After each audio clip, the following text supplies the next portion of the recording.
आपल्याला सुरू केलेली ही गोष्ट काही जमतच नाहीये की काय असं वाटू लागतं आणि इथेच तू चुकतोस.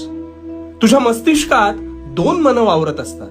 त्यातील एक मन तुला नवनवीन गोष्टी करायला प्रवृत्त करतं आणि दुसरं तुला कायम आराम करायला शिकवतं. म्हणजेच तू आठवून बघ, कधी कधी तू एखादी गोष्ट चांगली करायची ठरवतोस पण त्याला मुहूर्तच मिळत नाही. सतत उद्यापासून करू असं तुला एक आराम स्वरूपी मन सांगतं आणि तू क्षणाचाही अवलंब न करता ते ऐकतोस आणि तिथेच फसतोस. अरे कुरुक्षेत्रावर आम्ही अर्जुनाला काय सल्ला दिला होता? जो स्वतःच्या तत्वांशी प्रामाणिक राहतो तोच हे जग जिंकतो. त्यामुळे आजपासून तुला प्रगतीपथावर मार्गक्रमण करायचं असेल तर तुझ्या मनाला लागणारी वाळवी ही कधीच स्वीकारू नकोस. आणि एकदा का निर्णय घेतलास की झोकून दे, मग बघू तुझी प्रगती कशी होत नाही ते. आणि भिवू नकोस.